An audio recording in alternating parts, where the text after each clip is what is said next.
Hello, welcome to everyone, and welcome to Nikki Finney. We have been waiting a year or two or a lifetime to gather with you and your poems. It's so good to have you here. I'll go ahead and introduce Nikki Finney, and after she reads, we'll have a Q&A that begins with my co-moderator and colleague, Kimberly Manganelli. As Elise is interpreting, thank you for that. And please do write any questions in the chat at any time. Nikki Finney was born near the sea in South Carolina, the daughter of a teacher and a civil rights attorney, activists for justice, truth, and human rights. She moved away and then returned.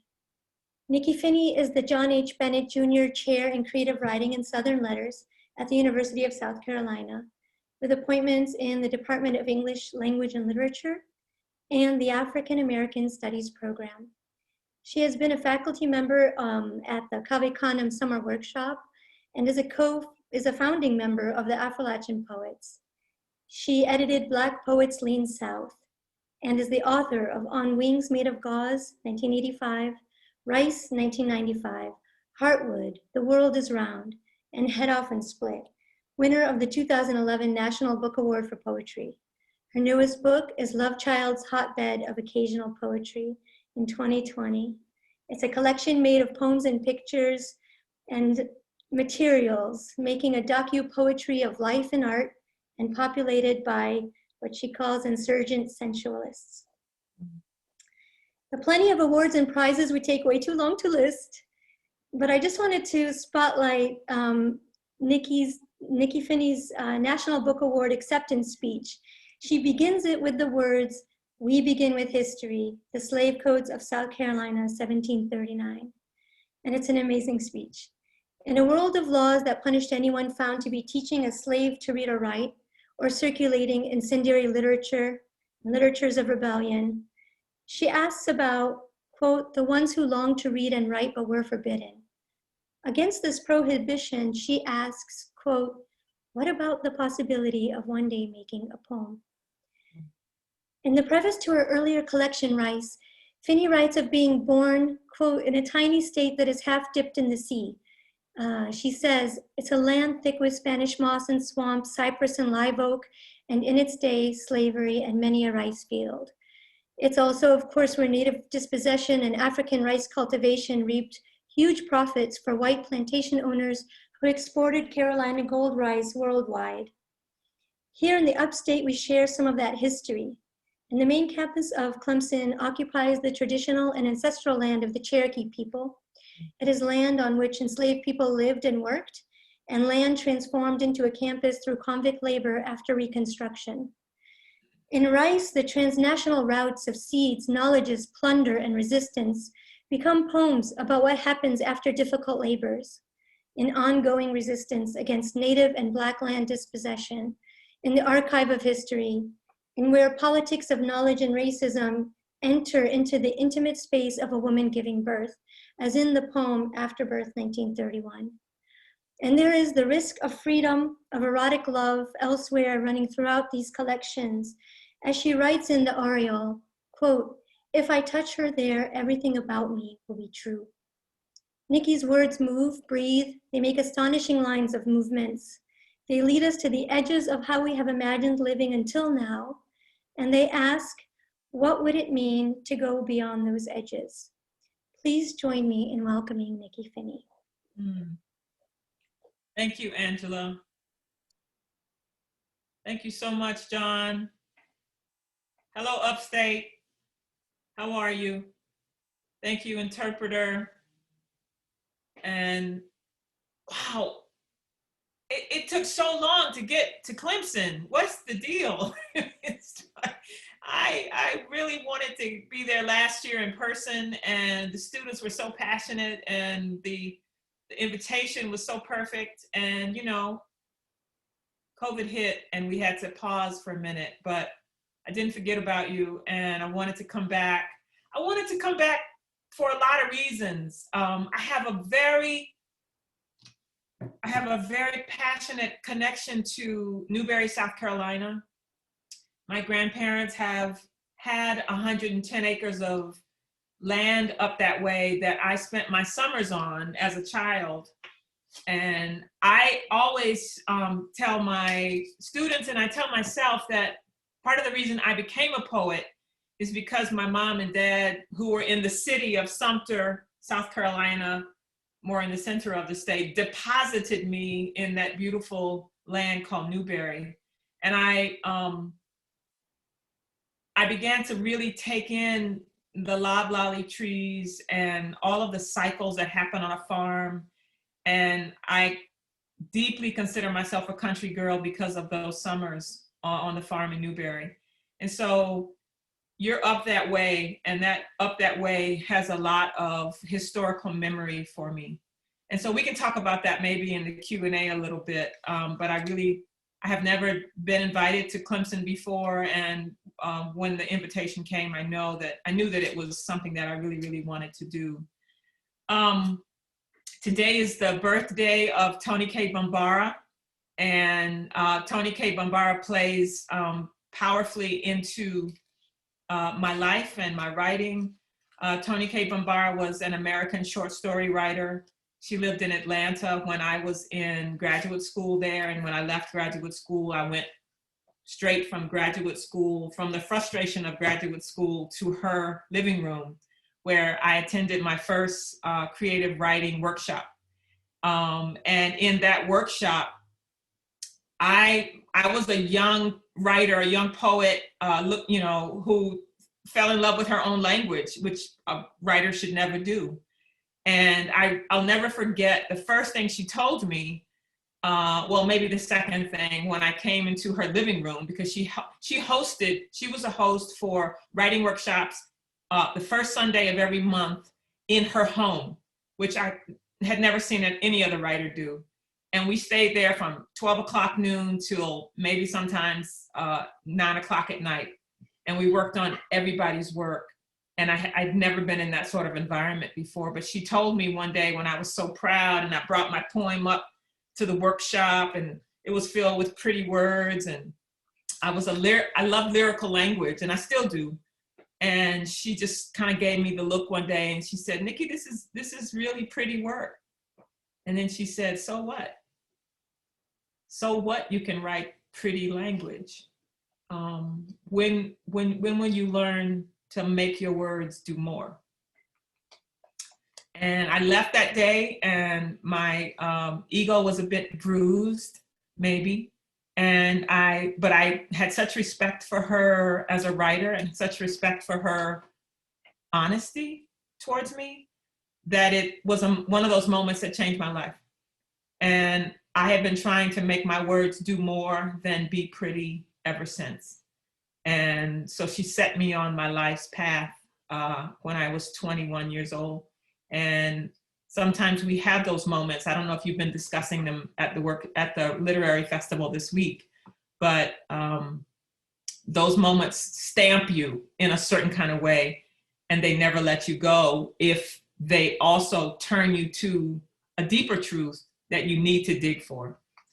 So, Toni Cade Bambara, I'm still trying to get to the deepest mine, M-I-N-E, that I can find inside myself. But I celebrate you, and I think about you every single day. There's a large picture of her in my home, and when I'm on my walks through the woods, I still have conversations with Toni Cade Bambara, who touched me deeply.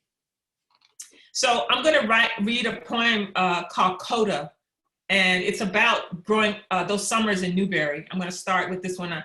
I'm a really long-winded poet. My poems can go on for 20 or 30 pages. I've had editors at magazines call me and say, "Can't you just cut it off at 6 stanzas?" And I smile and I say, "No, this is my voice. This is the way I write. And if you can't publish it in the 20 pages, it's okay. I'll keep writing what I write and keep honing my voice. And one day I'll have a book." So please know that this is me thinking about my day on the farm. A farm is a very layered thing. There are all kinds of things happening all the time. And the reason this poem got written is because my mother showed me a black and white picture of my father. The family was in a bed. There were only 2 beds in my grandparents' house. They were in one, and in the guest bed, everybody had to get in it no matter how many people came to visit. So my father is there, my little brother, I'm sorry, my big brother is there, my mother is there, and I'm by the wall. And my mom said, I don't know why you always had to sleep by the wall, but you insisted on being by the wall. And what she didn't know, but I remembered in that moment, is that the wall became a film screen for me. So everything that moved through the day, before I fell asleep, I would replay it on that wall. So the film thing came down in my mind, and I would see all of the things that had happened on the farm. So here's some of those things. We are 4 to a bed, so close our hips must come with hinges. A ticking of brown family thrown across the cotton and feather mattress of winter, tucked deep inside the house my grandfather raised up from the red earth straight into the woolly air. The black and white photograph isn't supposed to predict the future, but my mother looks like my unborn brother. Even at 3, I am different. My tiny black girl eyes are a queer shade of green. At 5, my older brother stands there on the inn, already buttoned into my father's sense of place. We are so close in this cherry bed. Our lightly touching hips must surely be hinged. Even the children have them. Daddy has moved into place next to Mama. Mama has moved in next to me. I am the only one awake, the only one with a wall. The whole house has fallen asleep. The movie begins. Uncle Billy is home from Vietnam. He is the baby. In the ruddy speckled flicker, he stands before us with a new camera that the war bought for him. I call Uncle Billy the Bonneville man. Just like Pop Leo, he can fix anything. Unlike him, he will only drive a car if it's long and pretty. 30 years later, the Bonneville man will die with AIDS, alone in another bed without hinges. A dozen headlights polka dot the night screen wall. Every pretty long car he ever owned drives by to pay their last respect. He snaps the picture of us all, and horns blow out in a scatter like blue Cadillac whales. We are a charm bracelet of a family bedding down for the night. We are in the outback of my mother's country. We have been laid flat for the sake of photography. The elder Aborigines bump room to rafter, watching us amazed. They whisper how much we resemble early black and white TV.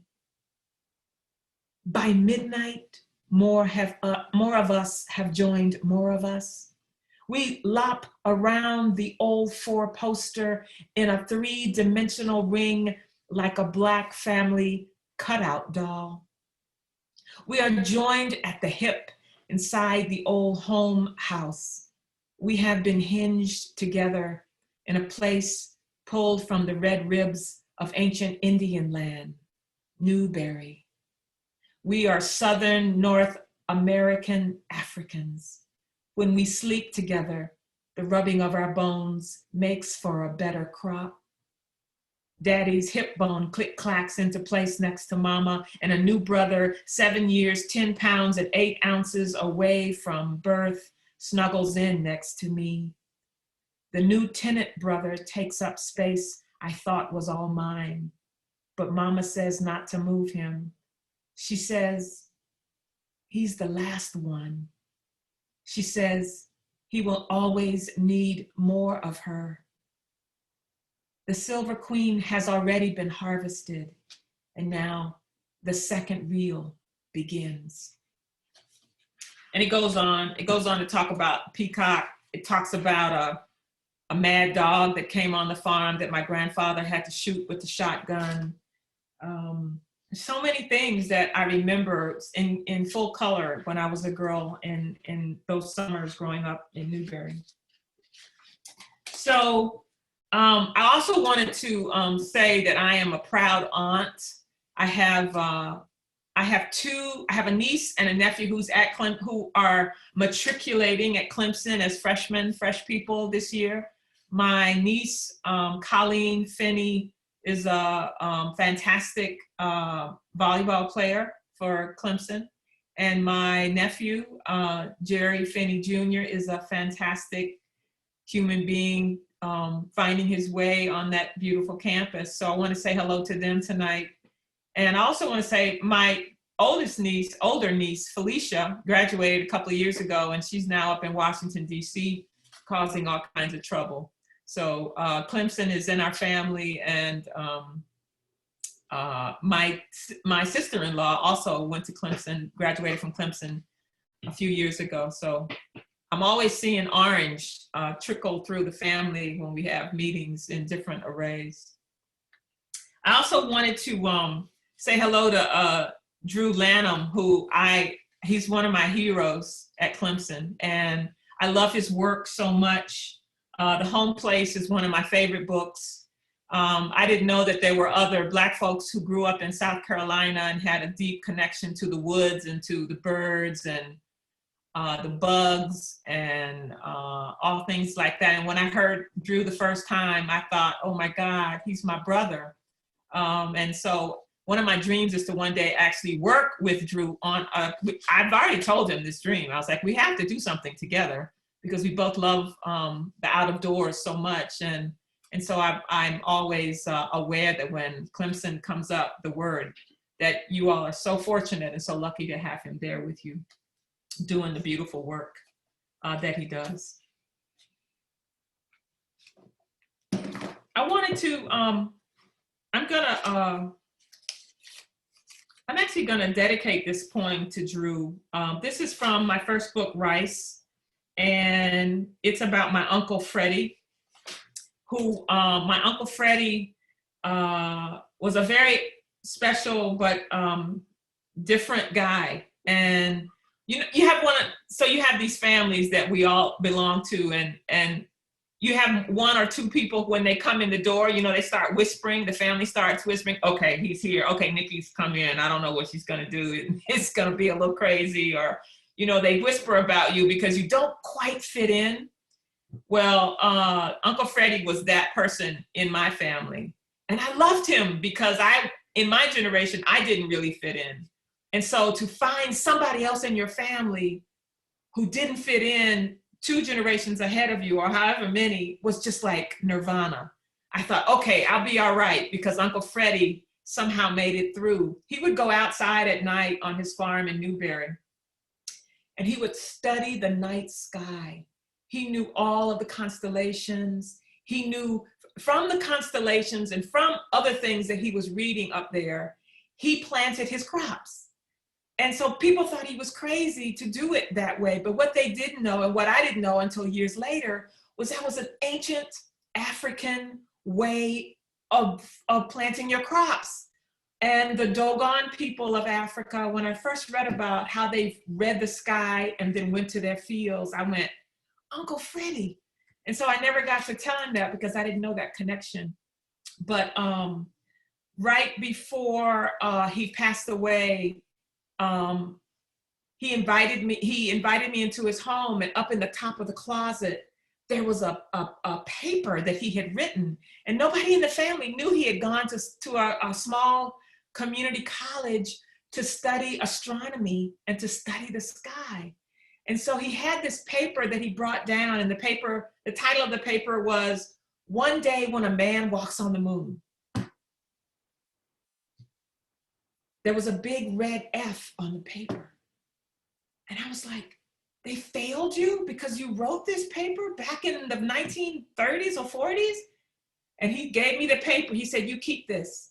And you realize that when you know something and nobody else knows it, you hold on to it. So this is called the Black Orion. The starman was Frederick J. Davenport, 1903 to 1992. In his orbiting eyes, we are all slaves. And there are more new ones of us born every day, slavish to things we cannot do without, slavish to whatever is new and fandangled, polished and pearled. In his cornfield, while waiting for grouse to stir, to shoot and freeze for Christmas, he told me, I am leaving a world of slaves behind, girl. So what am I really leaving? It's time to go when that's all what's left. Each of you, he said, are every letter of the wanting rainbow. You define loneliness by what you do not have. Up there, he said, at least I'll be around things that ain't so beholding. A starman has lifted off the ground. A brilliant man is walking weightless through his own clouds. A man who did not know that things had ever changed because he beheld the sky as something that may shift, but was forever dependably exact. A man who did not believe that things should ever change. His only concern was up. His channel was the shifting sky and the always ground. He found scripture in the tissue-thin pages of the almanac. A man who did not want to know the answers to it all, who liked it the old way just fine. In college astronomy, 1959, Fred J. Davenport wrote a paper.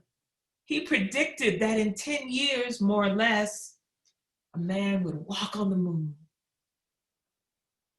And would he be a slave too, Uncle?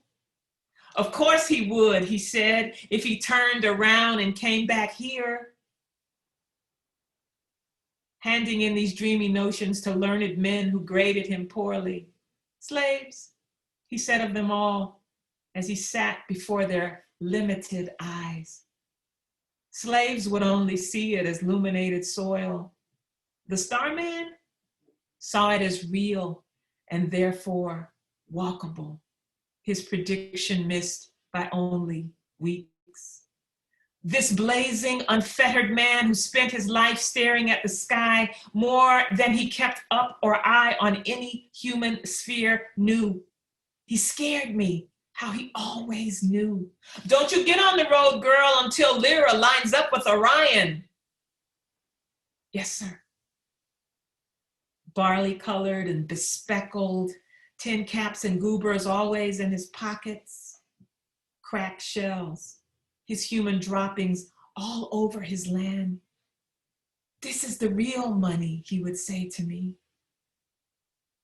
At night, he would stand before the sky, arms folded and alone, a motionless dragon nostriling the dark, breaking bread at his terrestrial table and tossing Dr. Carver seeds as he came and went, preaching always about the arrangement up above and nothing else.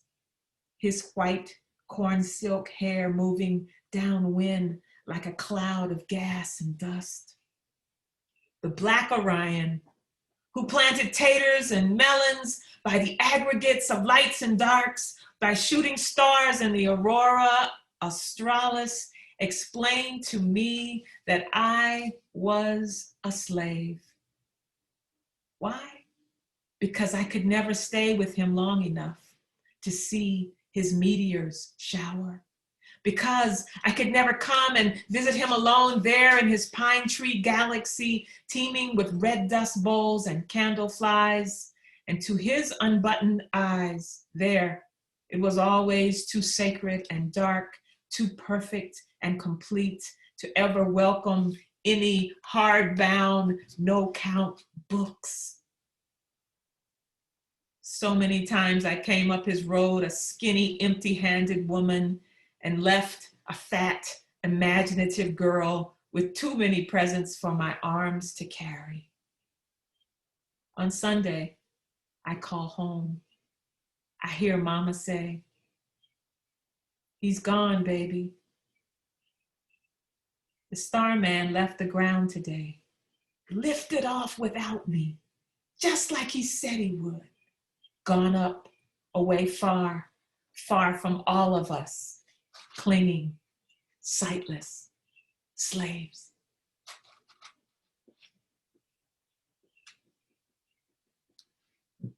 I think Uncle Freddie was the freest person I ever met. He knew so much that he didn't have to shout about, didn't have to proclaim, he just lived it.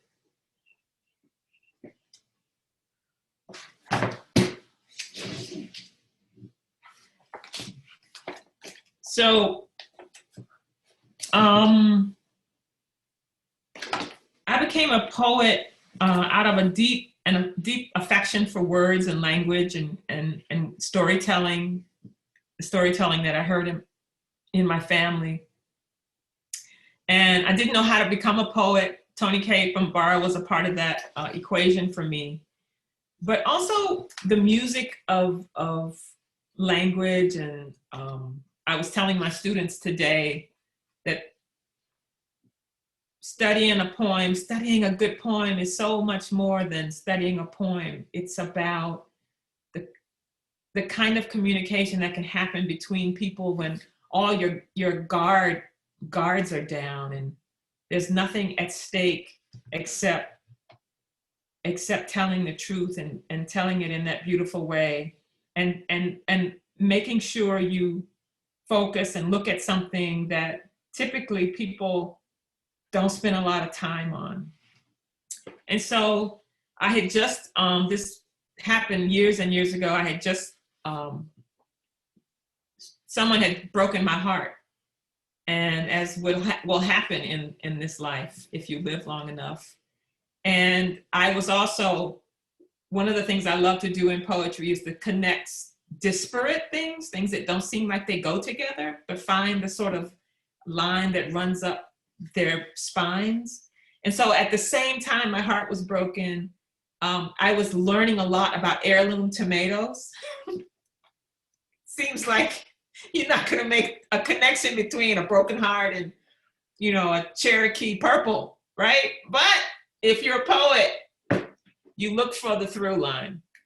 So I was brokenhearted, and I had some old heirloom tomatoes that were kind of, I had too many. And so I just, out of my own anger of the broken heart, I went out in the backyard and started throwing them against the fence. It's better to do something like that than like burn somebody's house down, don't you think? I think so. This is called Heirloom. Sundown, the day nearly eaten away. The boxcar willies peep. Their inside eyes push black and plump against walls of pumpkin skin. I step into dying backyard light. Both hands steal into the swollen summer air. A blind reach into a blaze of acid, ghost bloom of nacre and breast. One Atlantean Cherokee purple. Two piddling radiator Charlies. Arlena horn lured into the fingers of my right hand. But I really do love you, enters my ear like a nest of yellow jackets, well wedged beneath a 2x4. But I really didn't think I would ever leave you, stings before the ladder hits the ground. I swat the familiar buzz away. My good arm arcs and aims. My elbow cranks a high, hard cradle and draws a fire. The end of the day's sweaty air stirs fast in a bowl. The coming shadows, the very diamond match I need. One by one, each blind willy takes his turn, pollacking the back fence. Heart pine explodes, gold-leafed in red and brown-eyed ochre. There is practice for everything in this life.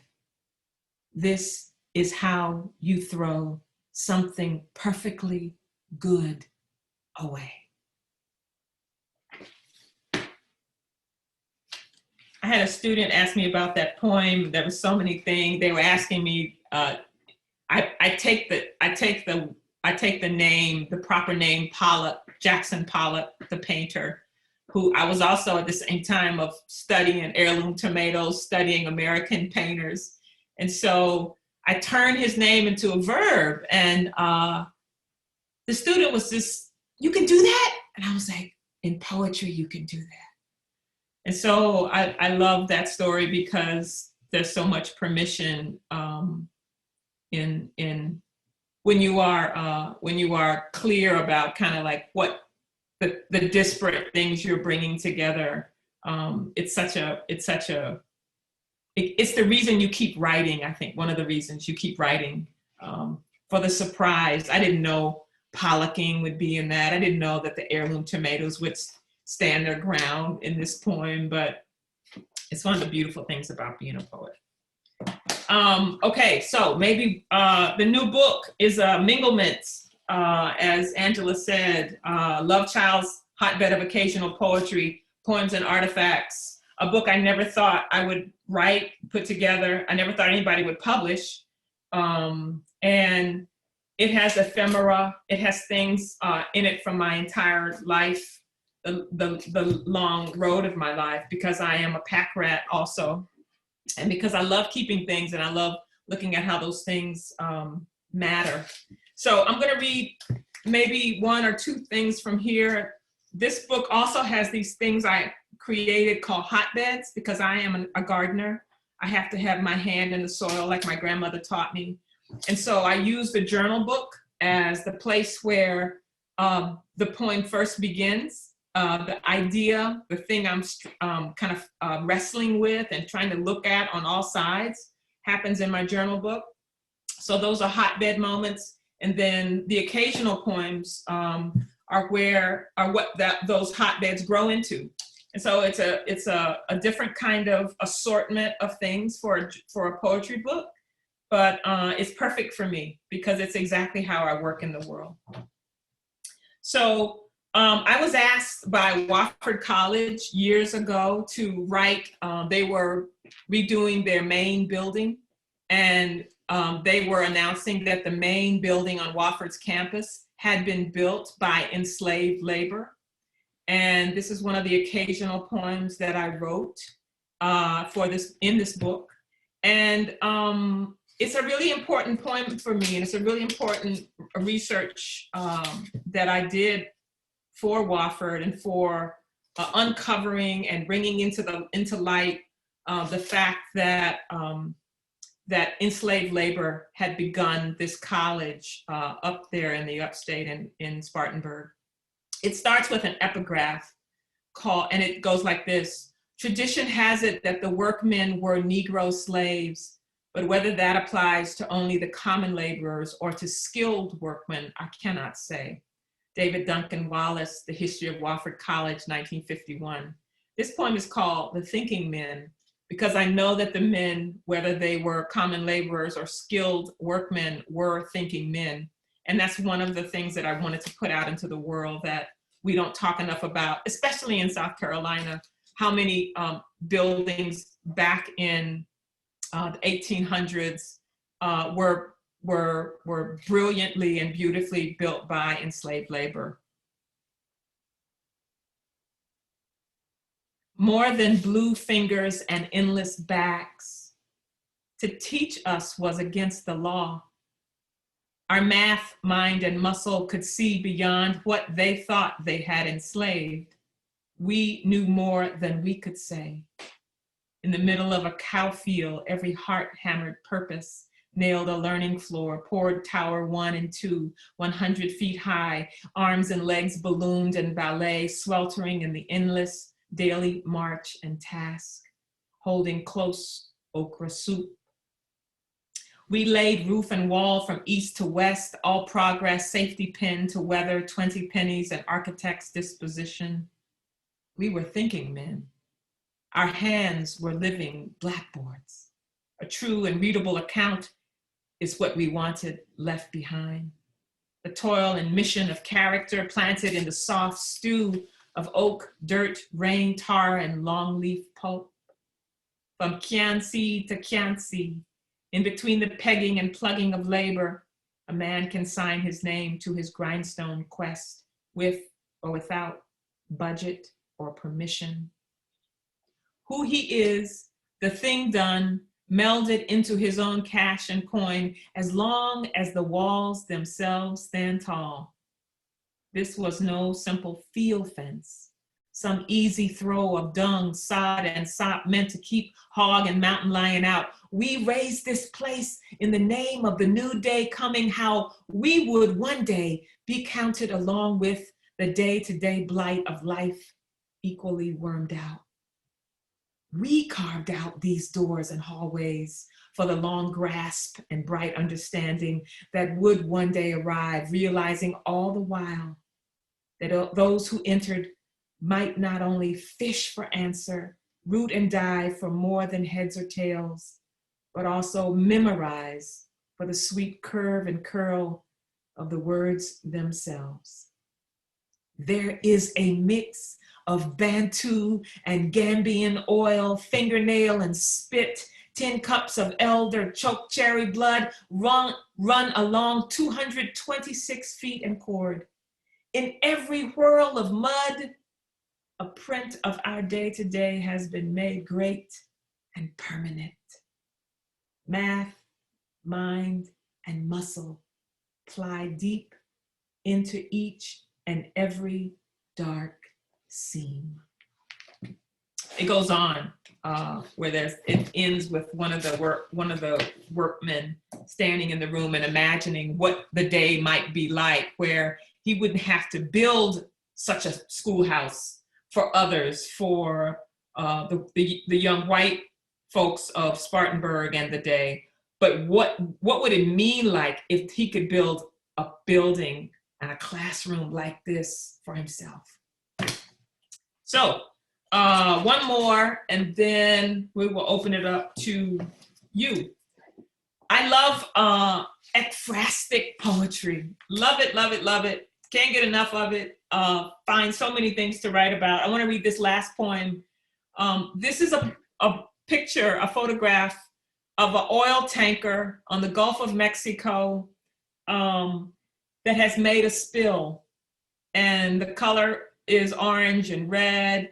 And this was I've been trying to find my way into the massacre at Mother Emanuel Church in 2015. I tried for 2 years and I couldn't find my way into that, to writing about that until I saw this picture. So ekphrastically, this picture brought out what I wanted to say about Mother Emanuel. And the other back story for that moment is I was watching the proceedings, the court proceedings, where the attorney, well, I'll just read it. Miss Polly is akimbo underneath the Mother Emanuel collection table.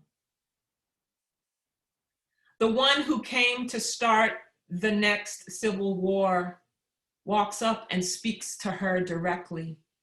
He says, "Have I shot you yet?" There is no one else left to answer. In the church basement, all are dead or bleeding out. Miss Polly, half on her knees, is askew, tilted, her last angle. Akimbo to the 9 others who are sprawled and already spiraling toward heaven. In her mind, she too is about to die. There is no place to hide when you are the last one facing the waving gun. The air has been invaded by a poison mix of bright red ore spewing from his mouth. There was a spilling. There is about to be another. He cannot see the seeping septic colors, but she can. And there is no isthmus wide enough beneath her shield of a table to keep her from the current of his nonstop debris. A floating band of iron orange tincture crooks her pounding heart, but does not push her downstream.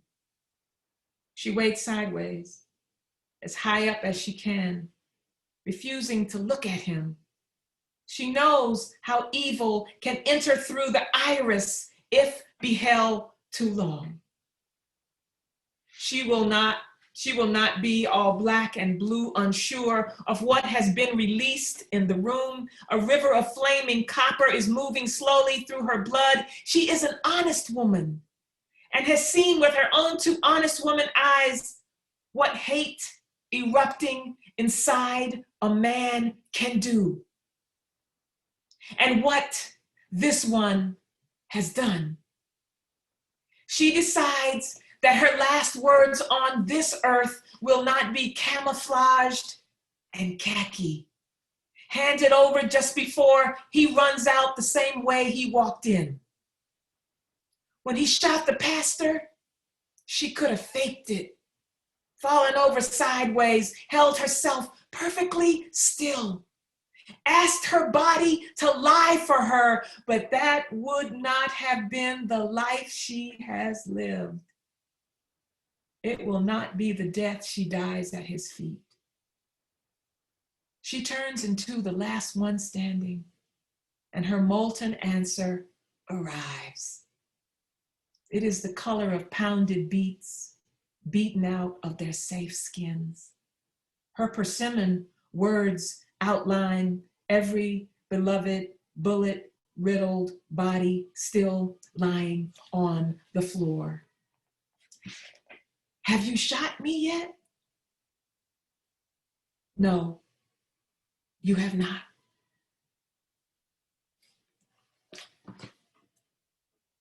Before Dylan Roof left the church, he found Miss Polly underneath the collection table. And during his trial, that is the question he asked her. And I found that question incomprehensible. I found the whole scene incomprehensible. But to ask the last person alive in the room, have I shot you yet? That's how, one of the ways the poem got started. So, thank you for hosting me tonight. We have some time left, 10 or 15 minutes for questions. I'm open to whatever you heard and whatever you think, and let me know. Thank you for joining us tonight. Thank you so much. Our thanks. There are some questions, and before we have the questions from everyone, I wanted to introduce Kim Manganelli, my amazing colleague. She teaches here. She teaches 19th century British and American literature, and is the author of Transatlantic Spectacles of Race, The Tragic Mulatta and the Tragic Muse. She's writing about plantations and the afterlives of slavery in popular culture, 2008 to 2020, right there. Thank you so much, and Kim, please. Thank you, Angela, for inviting me to participate in this with you, and thank you, Professor Finney. This was like an amazing reading. I'm just, especially that last poem. I think I'm still with that last poem. I'm still over there. But I just wanted for everyone, just please do yourselves a favor and go find this book at ideally your independent bookstores, if you can get to one. But in terms of the minglements, I just wanted to kind of point out briefly, because I think in an interview you said that Tony Cade Bambara said that the role of the Black writer is to make revolution irresistible. Yes. And I think we usually think of revolution as being out in the streets, like, you know, Yes. being, you know, on the front lines in that way. But this book is a revolution in form. It truly is. So I really encourage everyone to just flipping through it. You have the occasional poems that she mentioned, the ekphrastic poems, but then you have these wonderful moments. It starts with Uncle Bobby, picture of her uncle. There's like, I'm just going to flip to a couple of pages, notes from your father. Yeah. It just makes me want to go through and collect every piece of paper my parents and grandparents wrote anything on. Don't throw it away. Don't throw it Right, away. don't throw it away. And maybe we have to start printing emails or something, or text, but like this is, I mean, if you have this, we need to save it. And I love this letter that you wrote to your mom. And I so identify with this first line where you say, "Dear Mom, hope you're not worrying about me and my hair." And I'm like, yes, I feel like I'm like 11. Why am I worried about my hair? Come on. we all were worried about our hair and our mothers were. Right? Right. And then there's this, which takes me to, you know, my question as we wait for others to kind of populate the Q&A, but pencils, pictures of pencils. I mean, it's just, I mean, this book, along with everything else in it, I love how you've brought together these, you know, these poems that kind of touch on these personal moments, but then also national moments. Yeah, you know, Go ahead. And this leads me back to Drew Lanham. Drew said in an article, I'll never forget this. He said, everybody has personal data, right? Yes. You know your personal data more than anybody else knows it. And so if you can do something with that personal data, which is what he did in his book, which is what I do in Love Child. My father named me Love Child. I thought nobody wants to know that. But then I started thinking about why he named me that. He said, because there will be Black girls in the world and they will call those Black girls names that have nothing to do with you. And I want you to know your name. And I was like, there's some Black and brown girls who need to know that, who are called names and they don't have to answer to it. He called me Love Child because he said you came from love. You came from a family of love. And we don't talk about that enough when we talk about Black folk. So Exactly. this is one of the reasons. And Kim, I just thank you so much for talking about this book, because it's a strange, loving, forward-thinking book. And I never know who's reading it and who's picking it up and who's getting something out of it. So I really appreciate that. And I'm gonna have to talk to you about maroon culture. Okay, please. I'm writing something about my notion of maroons in this country. So now that I know you're the expert, I might be coming your way. Bring me your questions. I will do my best. I did have a question about the personal data that you brought up.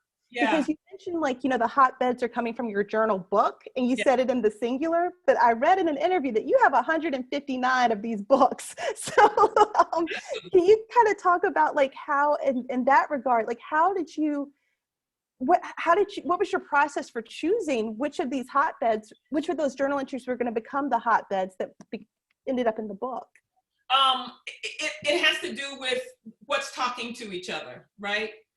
It has to do with, you know, you can't use everything at once. You can't use things that don't have some sort of a running start to them, right? And so I put everything on the floor. I had things on the wall.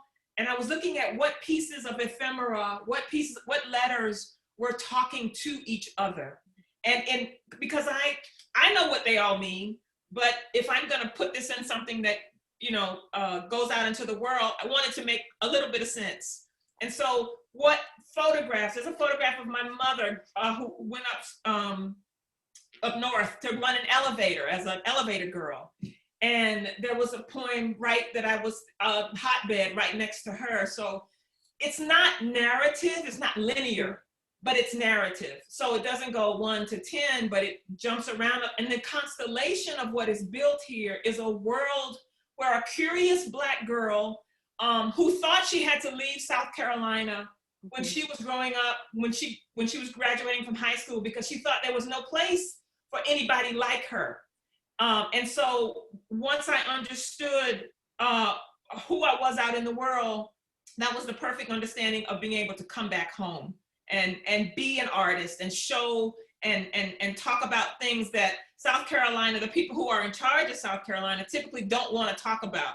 Just like that last question I'm staring at on the thing, I gotta go to it if you don't mind. Go ahead. Yep. This wonderful, I don't know if this is a student, Michael. I think this, I just have to say, Michael, changing some, is this the President Harvey Peeler said lawmakers have larger issues to deal with than changing a stack of bricks and mortar on the to-do list.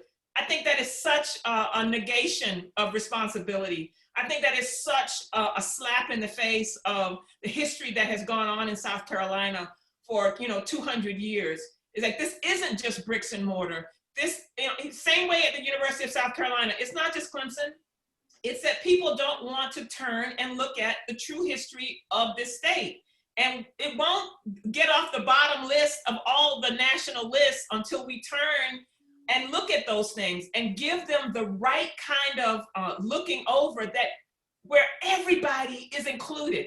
I have to walk, every morning I have to walk through the state grounds, Michael, and I have to see the statues of people who during their day wanted someone like me killed, murdered, taken out. But I have to pretend I don't see that person, Tillman, even as I see his face. I have to deal with the same with Sims, with Dr. Sims. And my students are passionate and they want a change to happen at Clemson, at USC, at other institutions where if we had leadership that was not afraid of the truth, they could, who would turn and see this as something for the future that would really change and be more inclusive of the student body and more inclusive of a faculty member like myself, we could move forward in so many ways. So I'm sorry, I saw Michael's question there and I just really wanted to jump on it because we don't talk about it enough, especially people with power, people with presence, people with, endowed chairs or whatever. And I think we have to put pressure on them to do something different or nothing in South Carolina is ever gonna change. Absolutely. I would agree. Yeah. That wasn't an outburst. But when you say it, I can feel it in my bones in a new kind of way. Thank you so much. Thank you. So Michael, let me ask you a question. They want to be in a different place. They want to work for a better world. We tell them all the time, oh, go out and work for a better world. Oh, put your name in this thing and do something so that the world is better. And then the minute they come up with these brilliant ideas, we shut them down with a ridiculous comment like that. It's crazy. It's ridiculous. That's like, I don't even see you. Shut up. Never open your mouth again. It makes me furious. It just, because we're better than that as adults. Anyway. I'll write a poem about it, Michael. I'll send it to you. Please do. Please do. Please do. Please. Thank you for this. The literary festival at all colleges, not all, but so many. This is the moment where we can bring so many ideas together. I was gonna read my poem.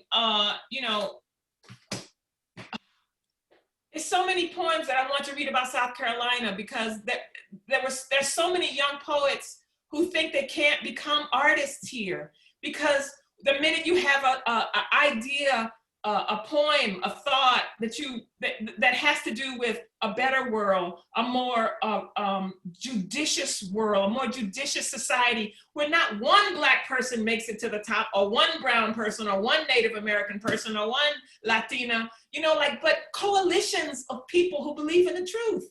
What's wrong with that? What's wrong with that? Well, the people who have been in power for so long feel threatened because they will no longer hog everything. And this is the great fear across the country, that coalitions of people, you mean like people who don't look like me? Yes, some of them will, some of them won't.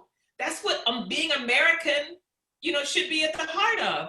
But because that's about power, and because what Michael is talking about is about power, and because USC and the state capitol is about power and about the fear of not wanting the truth about history to rise to the top.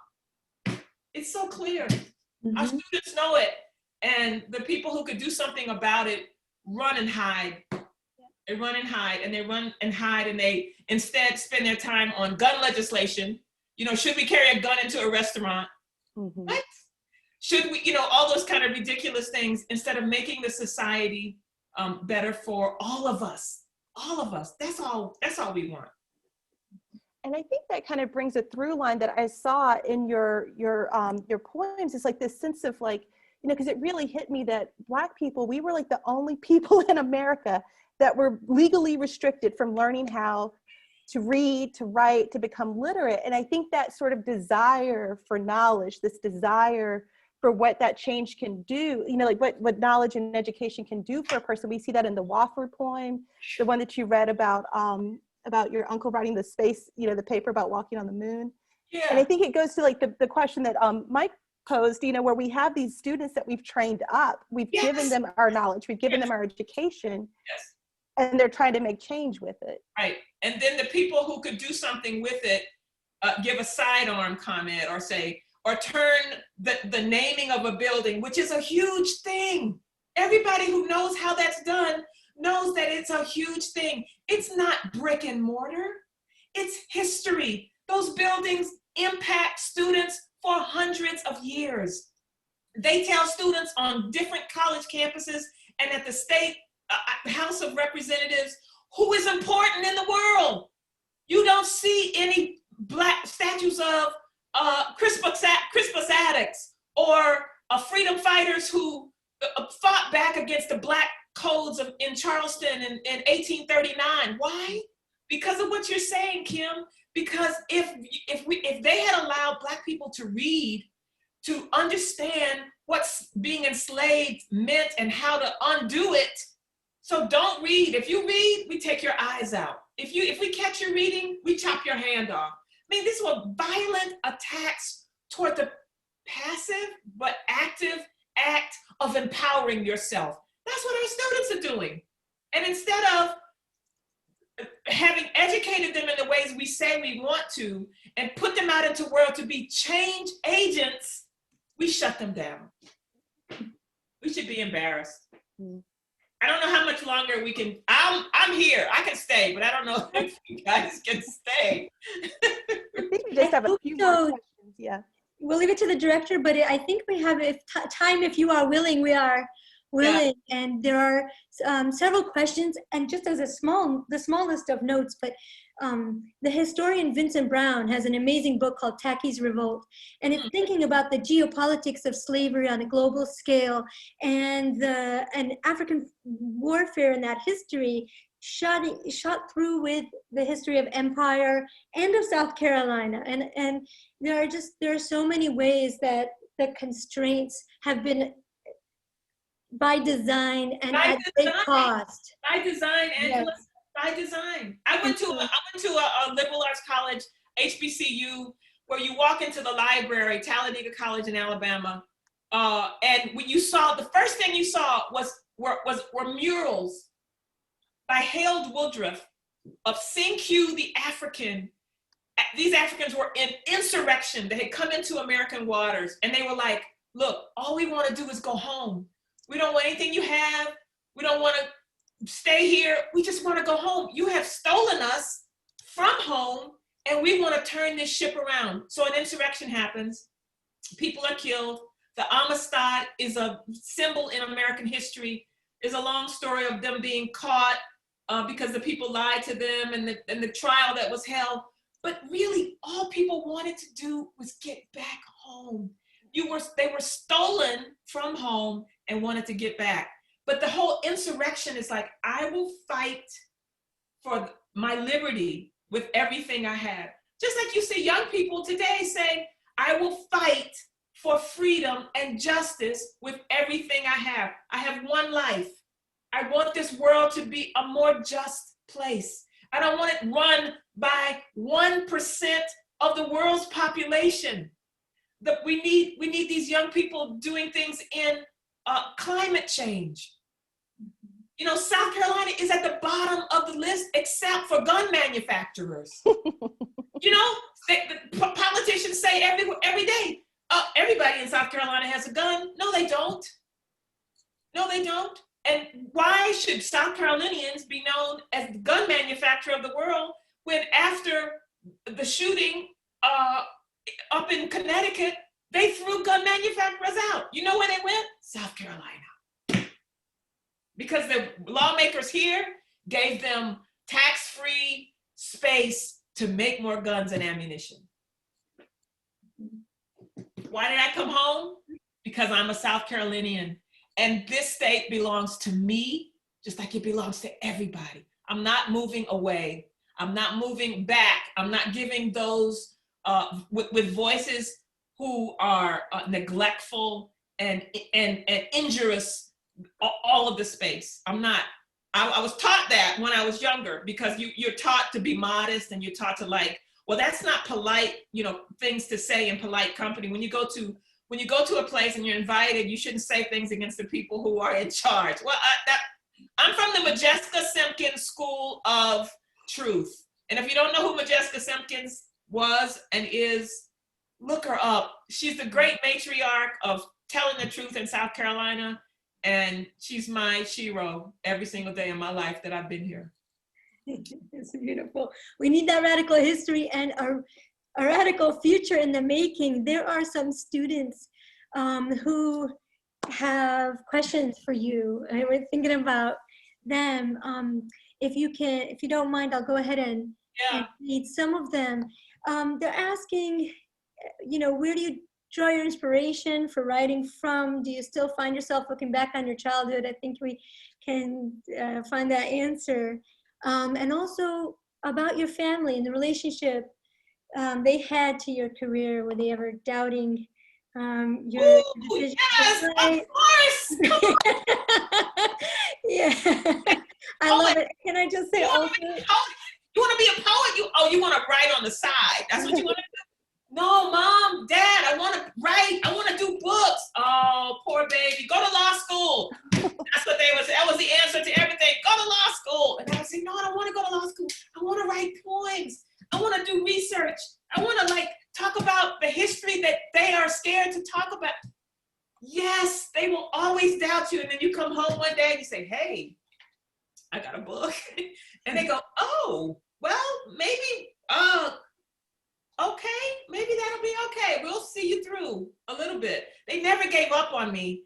It's just that I didn't have any models in South Carolina of Black girls who grew up to be writers who stayed home. They always move away, or they always became something else. So I didn't know how to navigate that course. Gosh, I wish I was there in Clemson with you tonight. I'm coming there. You just wait. You invite me next year. I'll come back. But because there's so many things we have to talk about. A year ago, I'm standing in front of 1,000 students, and one of the students says, I just want to be a writer. Tell me what to read. And I said, everything. Read Popular Mechanic. Read the Encyclopedia Britannica. Read about heirloom tomatoes. Read about, because once you never know what you need to write the poem you're gonna write. So in that poem, heirloom, I've got heirloom tomatoes coming together. I've got, things that you don't, those disparate things. And that's when you write out of your own voice, because you're writing out of your own compassion and your own things that you can't let go of. I had this student whose father was a geologist, and he knew everything about rocks. I didn't find out about this until halfway through the semester. And I said, Roger, limestone, opals, why aren't you writing about that? He said, well, I didn't think it would be interesting. By the end of the semester, he's putting rocks next to people, next to history, next to foreign languages, and he's this beautiful amalgam of things coming up. Go back to Drew Landham's personal data statement. The world doesn't want you to be an expert. The world wants you to be a soldier that follows everybody else. I want you to lead the charge. I want Michael to lead the charge. I want all the other people who have these great questions that no one's giving them really good answers to lead the charge. Don't give your power away. Don't let two people in the world be the ones who say they are the president and the vice president and everybody else has to stay in line. I don't like that formation. That's not a good formation. There's this idea that we make power. Ruthie Wilson Gilmore says we Yes. make power, and thank you for that. I read Drew Lanham's The Home Place with students last semester, and we talked with him, and it was an amazing gift. It did some of this work that you are describing, and so thank you so much for bringing him into this space. We have a. Oh, yeah, but he is. I know. We have another question from our poet at Clemson, Jillian Viza. She says, I adore your poem, Heirloom, and those incredible last lines. There is practice for everything in this life. This is how you throw something perfectly good away. I love that. Who wrote that? I wrote it. It is amazing.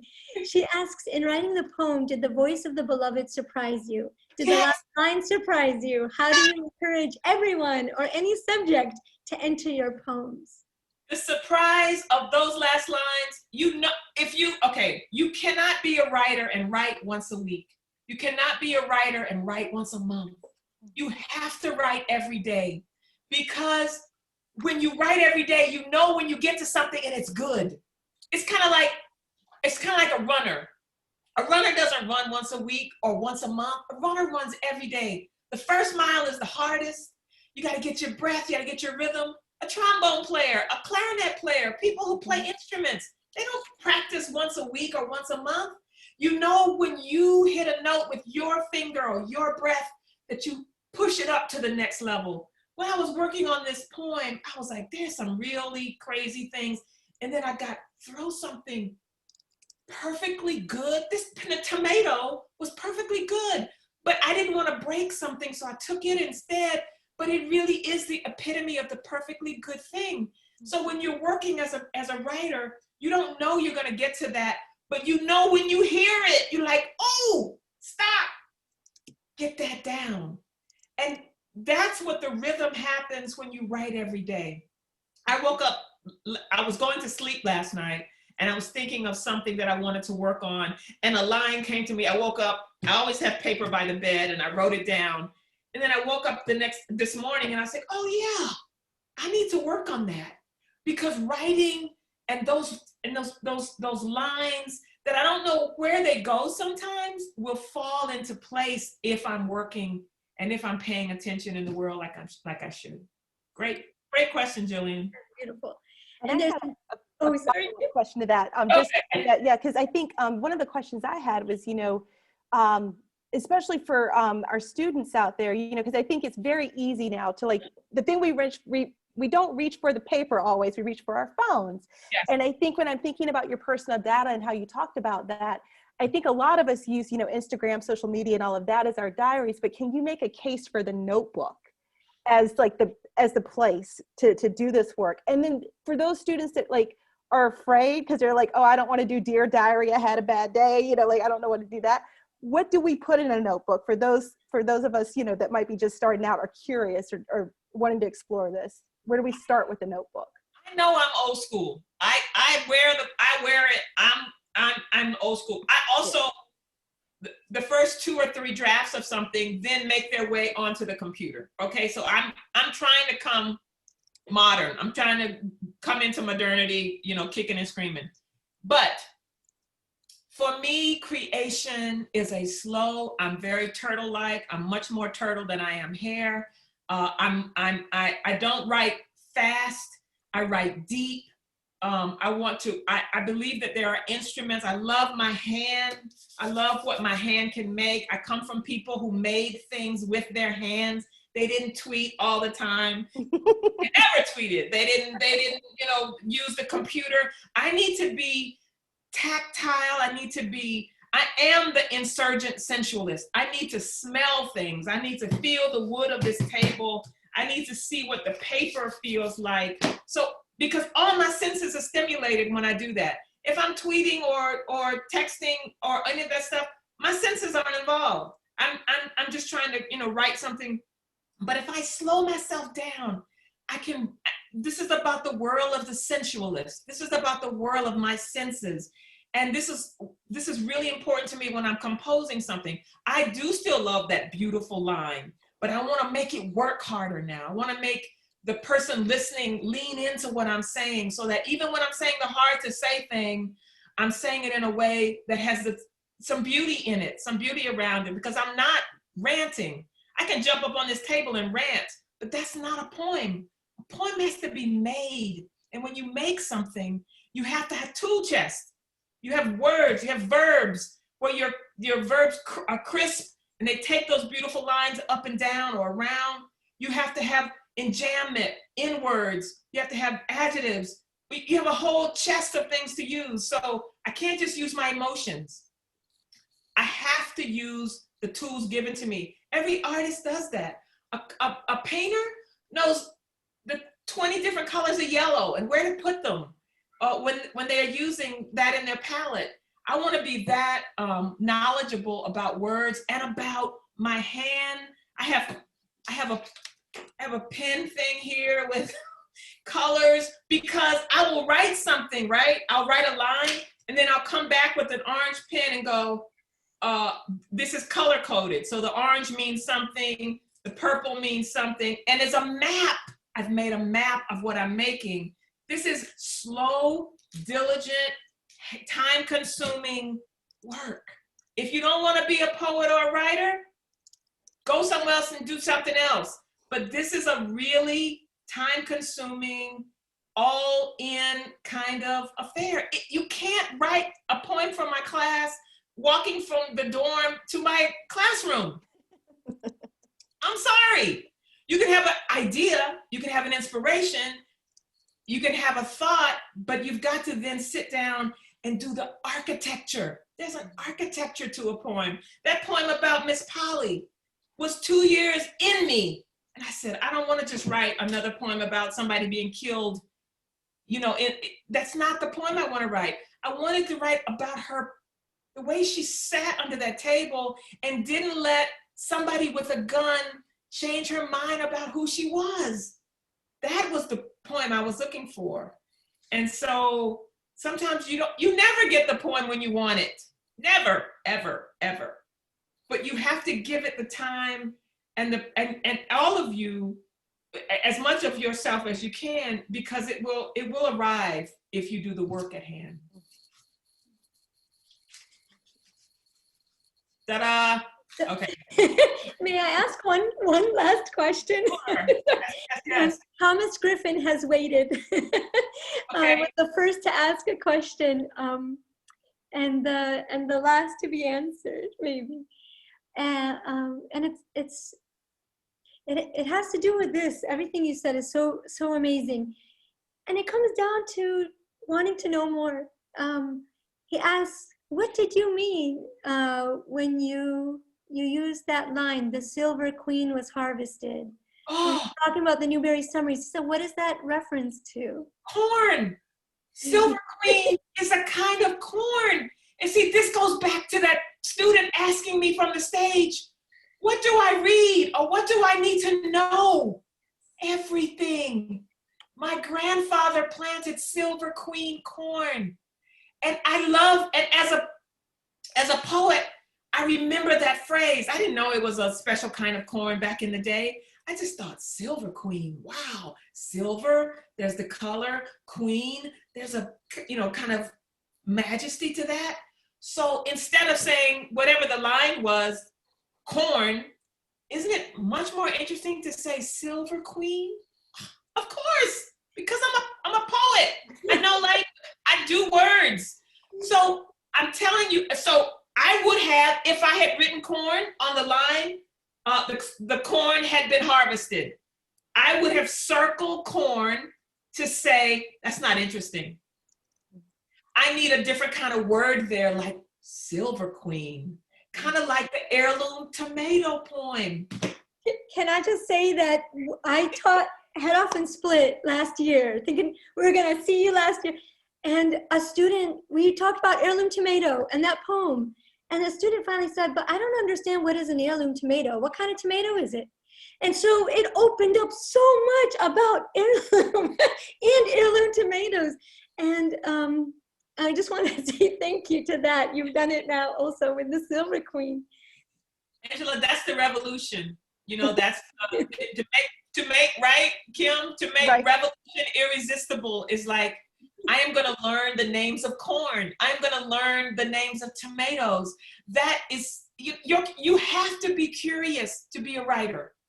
You can't just write what you know. You've got to go look for things. You've got to go pull things in. I know flowers because of my grandmother pushing me to her garden every day and putting cantaloupe in my lap and flower in my lap. And I want to be in my garden because I'm perpetuating something. I'm continuing on something my grandmother taught me about the power of growing your own food. So to me, that's the revolution too. And we can't just, you know, we as human beings, we use, what is it, like 1/10 of our brain? And we stop pushing our brains to know and learn and take in language and take in concepts. I love French. I would start talking some French to you right now if I wasn't shy enough about it, but I love the French language, you know? And sometimes when I'm writing, a little French appears and a voice goes, "Can you use that?" And I'm like, yes, I can. I have the audacity to know what it means, and then I can use it, and two worlds are coming together right there. Just like Uncle Freddie and the Dogon. No one told me that. No one taught me that from South Carolina about the brilliance of African traditions in the Dogon culture in Mali in the 5th and 4th century. But Uncle Freddie was one of the Africanisms that remained in South Carolina. And people used to laugh at him because he walked across his property with an almanac in his back pocket, looking at the sky. Don't be afraid. Don't be afraid to be yourself. Don't be afraid to learn. Don't be afraid to know, young people. This is your planet. We need you at the helm, guiding this ship. I will be one of your soldiers, but you got to guide it. You got to like push, because we need you. We need your brilliance, and we need your passion, and we need you fighting for the right things in this life. We don't always do the best job in my generation, but, and everybody has some weight to push and to bear here, but I believe in you. I'm not giving up. Thank you. Thank you guys so much. Izili, interpreter, say your name for me one more time. Is Elise. Elise, it's such a beautiful spelling. Thank you so much. I don't know how you did this with me talking so fast, but. Yeah, I'm getting tired. Okay, it's over now because Elise is done with us. She's done. Kim, what a pleasure. Angela, what a pleasure. John, thank you. Thank you guys for coming tonight. You could have been at a basketball game or something crazy like that. Okay, I'll be at Clemson next year. Send the invitation. We'll fix it. Okay. That's beautiful. Thank you. Thank you so much. Thank you to Thank you so much. so much, Nikki. Thank you, Nick. I see you up there. I see you, Philip. I see you, Keith. Okay. Bye, you guys. Thank you. Thank you. It was Bye-bye. wonderful. Thank you so much. Beautiful. Bye. Make trouble. Don't forget. Keep making trouble.